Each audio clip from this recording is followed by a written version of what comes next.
नमस्कार, आप देख रहे हैं बजिंग न्यूज। मैं हूं साक्षी बत्रा। इस वक्त की ताजा खबर बजिंग न्यूज पर डाबर के रिजल्ट्स आ चुके हैं Q1 के, और अगर प्रॉफिट फ्रंट पर देखा जाए तो 290 करोड़ तक का मुनाफा कंपनी ने क्लॉक इन किया है, जो कि अनुमान लगाया जा रहा था 296 का था, तो थोड़ा सा कमजोर वहां से जरूर आया है, लेकिन मोर और less in line with estimates है। जो पहला आंकड़ा आपकी स्क्रीन पर 292 करोड़ तक के आसपास के प्रॉफिट्स क्लॉक इन किए हैं कंपनी ने Q1 में। कंसोलिडेटेड फिगर्स हैं आपकी स्क्रीन पर, और साथ ही अगर आप देखें बिक्री फ्रंट पर या फिर इनकम फ्रंट पर अगर आप देखेंगे तो 1928 करोड़ तक की इनकम रही है Q1 में। 1928.4 करोड़ तक के रेवेन्यूज क्लॉक इन किए हैं इस वक्त कंपनी ने इस क्वार्टर में। लेकिन देखा जाए जो अनुमान था कहीं ना कहीं पूरे इनकम का वो 2000 ऑड करोड़ तक का था, वहां पर भी स्लाइट डिप जरूर आया है देखने को, लेकिन पिछले क्वार्टर या फिर पिछले साल के मुकाबले आप देखेंगे तो एक इजाफा जरूर देखने को मिला है। हालांकि स्क्रीन पर आपके डाबर का रिजल्ट के बाद का रिएक्शन शेयर प्राइस पर एकदम से नीचे आया है शेयर, और कहीं ना कहीं जो एस्टिमेट से बिलो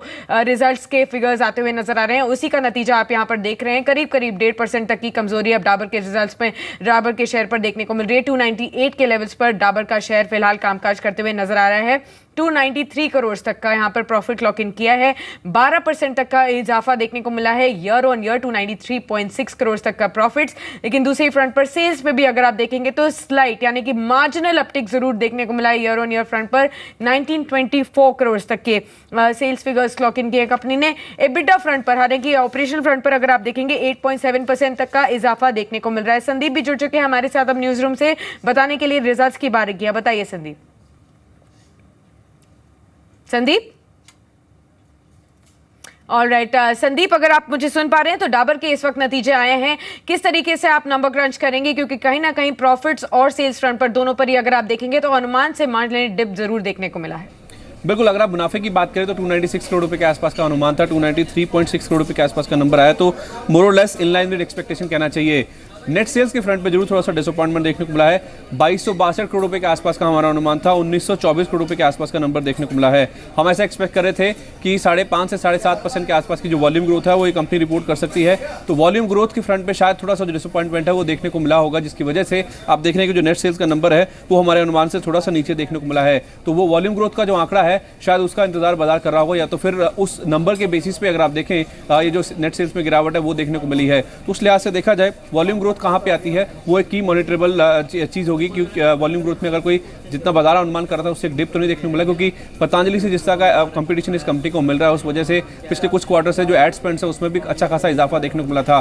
तो अगर वॉल्यूम ग्रोथ में डिप आता है, जितना अनुमान था उतनी बढ़त नहीं होती है, तो वो शायद एक कंसर्निंग फैक्टर हो सकता है डेफिनेटली। और इस वक्त जो वॉल्यूम ग्रोथ का आंकड़ा आ रहा है मेरे सामने वो है 4.1% तक का, और जिस तरीके से अभी संदीप बोल रहे थे कि कहीं ना कहीं यही अनुमान लगाया जा रहा है कि वॉल्यूम ग्रोथ डिप होती हुई नजर आ सकती है, जिसके रिएक्शन हमने शेयर प्राइस पर देखा। 5.5 से 7.5% तक की वॉल्यूम ग्रोथ का अनुमान लगाया जा रहा था, लेकिन उससे कहीं नीचे यहां पर 4.1% तक का वॉल्यूम ग्रोथ रहा है Q1 में। यहां पर कहीं ना कहीं डेंट देखने को मिला है, जिसकी वजह से हो सकता है डाबर इंडस्ट्रीज का शेयर अभी फ्लैटिश टोन पर ही कामकाज करते हुए नजर आ रहा है। लेकिन संदीप, डाबर से आगे बढ़ते हैं और आपसे जान लेते हैं ऐसे कौन से शेयर्स और सेक्टर्स हैं जहां पर इस वक्त बजिंग एक्शन देखने को मिलता है। बिल्कुल साक्षी, डाबर के रिजल्ट्स तो आए हैं, लेकिन और भी काफ़ी सारे ऐसे स्टॉक्स हैं जिनमें रिजल्ट्स का इंपैक्ट देखने को मिला है। मिसाल के तौर पे Vishakha industries, industrial Rand, PI industries और भारतीय इंफ्राटेली, कुछ ऐसे नंबर्स हैं जो कि कल बाजार बंद होने के बाद आए थे। उनके नंबर्स में अगर आप देखिए अच्छा ट्रैक्शन देखने को मिला, जिसकी वजह से शेयर्स में उसका पॉजिटिव साइड पर रिफ्लेक्शन देखने को मिला है। लेकिन डॉक्टर रेड्डीज कल नंबर्स इसके आए थे, और जिस तरह के मुनाफे में डिप देखने को मिला है और आने वाली तिमाहियों में भी गाइडेंस इस तरह का आया मैनेजमेंट का, उस वजह से देखिए 9 से 10% के आसपास की गिरावट अब भी इस काउंटर में देखने को मिल रही है। लेकिन कुछ और काउंटर जहाँ पे खबरों का इंपैक्ट है उसमें OMDC ओडिशा मिनरल, यहाँ पे इस कंपनी को ओडिशा में ब्राह्मणी कोल ब्लॉक मिला है, जहाँ पे इसको कमर्शियल माइनिंग के लिए ये जो कोल ब्लॉक है वो दिया गया है। उसका इंपैक्ट देखिए आज पॉजिटिव साइड पे इस काउंटर में देखने को मिला है, 14% के आसपास के गेंस देखने को मिल रहे हैं। एडोकॉम, यहाँ पे इस कंपनी ने CDR के तहत अपनी जो 2 कंपनियां उनमें हिस्सा बेचा है, 90 करोड़ रुपए के आसपास में हिस्सेदारी बेची गई है, उसका पॉजिटिव रिफ्लेक्शन आज काउंटर में देखने को मिल रहा है। मैक्स इंडिया 5% का ऊपरी सर्किट आपको नजर आएगा। दरअसल रिलायंस कैपिटल ट्रस्टी ने इस कंपनी के करीब 2.9% के आसपास की हिस्सेदारी कल खरीदी है, ऐसा डिस्क्लोजर्स में सामने आया, जिसकी वजह से आप देखिए इसमें आज ऊपरी सर्किट देखने को मिल रहा है। डेल्टा कॉर्प, गैंगटॉक सिक्किम में इस कंपनी कंपनी को नया कसिनो लगाने के लिए एक प्रोविजनल लाइसेंस मिला है, जिसको अगले 3 महीने में कामकाज शुरू हो जाएगा। और खबर का देखिए आज इस काउंटर पे पॉजिटिव रिफ्लेक्शन देखने को मिला है। उत्तम गालवात, कुछ देर पहले इस कंपनी को लेकर खबरें आई कि 3 प्लांट में कंपनी हिस्सा बेचने की योजना बना रही है, ऐसे सूत्रों के हवाले से खबर आ रही है, और जिसके जरिए 7,000 करोड़ रुपए के आसपास की रकम कंपनी जुटा सकती है। इस खबर को बाजार ने पसंद किया और अब भी देखिए 6-6.5% के आसपास से गेंस इस काउंटर में देखने को मिल रहे हैं। आज जो बाजार में तेजी बनी, जो एक नया फ्रेश 52 वीक हाई बना था बाजार में, उसमें बैंकिंग शेयरों का बड़ा हाथ था। ICICI bank, IndusInd bank, SBI, federal bank, PNB जैसे जो काउंटर्स हैं उनमें अच्छे खासे गेंस आज देखने को मिल रहे हैं। फार्मा शेयरों में गिरावट है, जैसे मैंने कहा डॉक्टर रेड्डीज के नंबर्स ने डिसअपॉइंट किया था। ना केवल डॉक्टर रेड्डीज बल्कि कैडिला देखिए, क्लैरिस लाइफ साइंसेज जहां पे आज बड़ी ब्लॉक डील भी हुई, टोरेंट फार्मा, इंडोको रेमेडीज, काफ़ी सारे ऐसे शेयर हैं, एलेंबिक जैसे अगर आप देखें तो उनमें आज डॉक्टर रेड्डीज के नंबर्स की वजह से आज देखिए प्रेशर साफ तौर पर देखने को मिल रहा है। कुछ मिड कैप साइड के आइडियाज़ जहाँ पे काफ़ी अच्छे गेंस आज देखने को मिल रहे हैं। हिमालय इंटरनेशनल कल भी अच्छे गेंस थे, आज फिर से देखिए डबल डिजिट गेंस देखने को मिल रहे हैं। ADF foods, satin credit care, Andhra cement, Nahar industry, Sudarshan chemical, ये कुछ मिड कैप साइड के आइडियाज़ हैं जहाँ पे वॉल्यूम बेस्ड बाइंग इंटरेस्ट आज फिर से देखने को मिल रहा है। एब्सोल्युटली, बहुत बहुत शुक्रिया संदीप इस पूरे मार्केट एक्शन को सम अप करने के लिए। और अब वायदा बाजार के इंडिकेशंस क्या कुछ मिल रहे हैं बताने के लिए हमारे साथ रजत भी मौजूद हैं। बताइए रजत, एक्सपायरी से ठीक पहले क्या कुछ इंडिकेशंस हैं, ट्रेडर्स का फोकस इस वक्त कहाँ है? बिल्कुल, जो जी बिजनेस का पोल था जो सुबह से हम बता रहे हैं उसमें यही था कि 85-80 से 86-60 ये एक लेवल है जो ट्रेडर्स मान रहे हैं कि इसके बीच में एक्सपायरी करती हुई नजर आएगी, और इस लेवल के बीचों बीच कामकाज हो रहा है। आज अटेम्प्ट किया था इस लेवल को ब्रीच करने का, लेकिन वैसा हुआ नहीं, वहीं से हाई बनाकर उसका बाजार टूटता हुआ नजर आया। अभी भी यही 55% ब्रोकर्स मान रहे हैं कि इसी रेंज पे जिस लेवल पे अभी है, क्योंकि ऑप्शंस कंसंट्रेशन ही उस हिसाब से बिल्कुल पॉइज्ड है कि इस समय प्रीमियम्स राइटिंग होती हुई नजर आएगी, ऑप्शंस राइटिंग होती हुई नजर आएगी, यानी कि ट्रेडर्स प्रीमियम्स खाने की कोशिश करेंगे, चाहे वो 8600 की कॉल हो या फिर 8600 की पुट या फिर 8650 की कॉल। तो कहीं ना कहीं प्रीमियम्स और श्रिंक होने की उम्मीद है। लेकिन आज जो रोल ओवर्स हैं उसके हिसाब से 47% का रोल ओवर औसत के मुताबिक है। 34 लाख शेयर से ज़्यादा का एडिशन निफ्टी फ्यूचर्स पर देखने को मिला। काउंटर स्पेसिफिक अप्रोच जोरदार है इस समय ट्रेडर्स की। यूपीएल एक स्टॉक 17% का ओपन इंटरेस्ट नेक्स्ट सीरीज में जुड़ गया और स्टॉक दिन के उच्चतम स्तर पर बहुत स्ट्रांगली ग्रिप में आज के सत्र में। इसके अलावा भारतीय इंफ्राटेल सुबह से इंडेक्स में काफ़ी स्ट्रॉन्ग बढ़त है, 7.5 लाख से ज़्यादा का एडिशन यहाँ पर देखने को मिला। आईसीआईसीआई बैंक आज लीड कर रहा है। बैंकिंग स्टॉक्स को इतने ज़्यादा रिटर्न मिले नहीं बैंकिंग स्टॉक्स में, लेकिन आईसीआईसीआई बैंक चल पड़ा, आज 3% के रिटर्न इसने दिए। और एक इंटरेस्टिंग पिक है यूनाइटेड ब्रूरीज, हो सकता है कल भी चढ़े क्योंकि अभी तक रोल ओवर्स उतने नहीं बढ़े हैं स्टॉक पे, लेकिन आज पॉजिटिव रिटर्न है और इस पूरे ही महीने में अभी तक मात्र 4-5% के आसपास ही बढ़ता हुआ नजर आया है। एविएशन स्टॉक्स पे आज तेजी है। जेट एयरवेज एफएनओ में स्ट्रॉन्ग प्रदर्शन कर रहा है और एक स्टॉक है श्रीराम ट्रांसपोर्ट जिस पर रिटर्न्स पॉजिटिव मिल रहे हैं। लेकिन जैसे भी संदीप बता रहे थे, जो नेगेटिव बायस है उसमें कंप्लीटली फार्मा पैक शामिल है। डॉक्टर रेड्डीज ले लें, कैडिला या फिर टोरेंट फार्मा, सभी पे गिरावट देखने को मिल रही है। एब्सोल्युटली, बहुत बहुत शुक्रिया रजत इस पूरे एक्शन को सम करने के लिए। एक बार फिर से नजर डाल लेते हैं डाबर के नतीजों पर। कुछ और आंकड़े सामने आए हैं।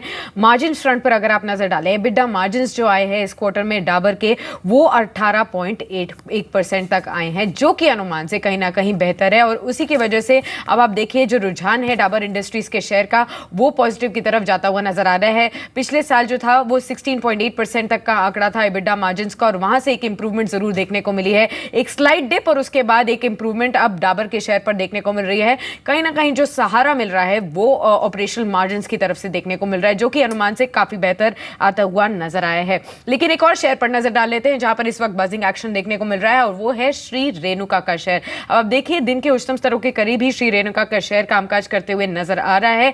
खबर भी यहां पर पॉजिटिव थी, जिसके बाद एकाएक यहां पर उछाल देखने को मिला और 5% तक का इंप्रूवमेंट श्री रेणुका शुगर के शेयर पर देखने को मिलता हुआ नजर आया। खबर यह थी कि ब्राजीलियन कोर्ट ने कंपनी की ब्राजीलियन इकाई को रीऑर्गेनाइजेशन की अब मंजूरी दे दी है। अब आप देखिए 11% तक का उछाल श्री रेणुका के शेयर पर, और दिन के उच्चतम स्तरों के करीब ही यहां पर कामकाज करते हुए श्री रेणुका का शेयर कामकाज करते हुए नजर आ रहा है। हमारे साथ सुमित जुड़े हैं बताने के लिए बारीकियां कि क्या कुछ तेजी और भी एक्सपेक्ट कर सकते हैं श्री रेणुका में। सुमित, जहां तक मुझे याद है करीब 1-1.5 महीने पहले आपने एक पूरी सीरीज के बारे में चर्चा की थी, जहां पर शुगर स्पेस में हर एक शेयर पे जोरदार तेजी देखने को मिली है। पिछले एक साल में केवल एक इकलौता शेयर था श्री रेणुका शुगर जहां पर मोमेंटम नहीं आया था, और आपने ये दावे के साथ कहा था कि अगले कुछ ही महीनों में यहां पर जोरदार उछाल देखने को मिल पाएगा, और उसी तरीके का रुझान आज देखने को मिल रहा है।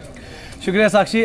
30 अप्रैल वो तारीख थी जब हमने ये सीरीज़ की थी, और आप ही के साथ ये सीरीज़ हुई थी, जिसमें ये बात साफ की गई थी कि रेणुका शुगर के नंबर्स भले ही इतने अच्छे अब तक नहीं देखने को मिले, लेकिन आगे चल के रेणुका के नंबर्स अच्छे भी आ सकते हैं और ये कंपनी का शेयर शायद परफॉर्म करता हुआ दिखाई पड़े, क्योंकि जो भी तेजी शुगर स्पेस में देखने को मिली उसमें रेणुका ने पार्टिसिपेट नहीं किया। ये भी उसमें मेंशन किया गया था कि कंपनी की जो ब्राजीलियन इकाई थी वो टर्न अराउंड दिखा सकती है इस तिमाही के अंदर। दो अभी तक नंबर्स आए नहीं कंपनी के, लेकिन हाँ ये आंकलन है कि 21 सेंट के ऊपर कंपनी की जो ब्राजीलियन इकाई है उसमें प्रॉफिट आता हुआ दिखाई पड़ सकता है।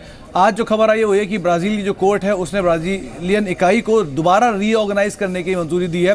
रीऑर्गेनाइज के तहत कंपनी में बैंक जो है वो करीब $70 लाख का नया निवेश करेंगे। इंटरेस्ट कॉस्ट जो है वो 15% की, जो मौजूदा 15% है वहाँ से हाफ से भी कम, यानी करीब 7% के आसपास हो गई है। और अब जो अवधि है लोन पे करने की उसे बढ़ा के 9 से 15 साल कर दिया गया है, यानी कंपनी अब आसानी से अपने कर्ज को लंबी अवधि में पे कर पाएगी। जो कंपनी की कर्ज लागत है वो तेज़ी से कम होगी, इससे इनके जो मार्जिन अब तक हिट हो रहे थे वो थोड़े और इंप्रूव होते हुए दिखाई पड़ेंगे और ये शायद इस तिमाही में नहीं तो अगली तिमाही तक पूरी तरह दिखाई पड़ना शुरू हो जाएगा। तो ये मान सकते हैं कि प्रिलिमिनरी तौर पर कि जो रेणुका शुगर के नतीजे अब तक नहीं आए, लेकिन जो नंबर इस तिमाही में आएंगे वहाँ पर ब्राजीलियन इकाई परफॉर्मेंस ठीक ठाक होकर आएगा और साथ साथ अगली तिमाही से ये मान सकते हैं कि ब्राजीलियन इकाई का परफॉर्मेंस और बेहतर होता हुआ दिखाई पड़ सकता है। तो अब तक जो शेयर ने पार्टिसिपेट नहीं किया, शायद रैली में, शुगर की रैली में जो पार्टिसिपेट नहीं किया वो आगे होता हुआ दिखाई पड़े। लेकिन जो एक अहम चीज़ जो इससे रिलेटेड आई है वो यही कि जो लोन पे जो इंटरेस्ट लगता था वो सीधे सीधे हाफ हो गया है, 15% से घट के 7% के आसपास का इंटरेस्ट अब कंपनी को गोइंग फॉरवर्ड इस पे करना पड़ेगा। एब्सोल्युटली, बहुत बहुत शुक्रिया सुमित इस पूरी खबर को बताने के लिए।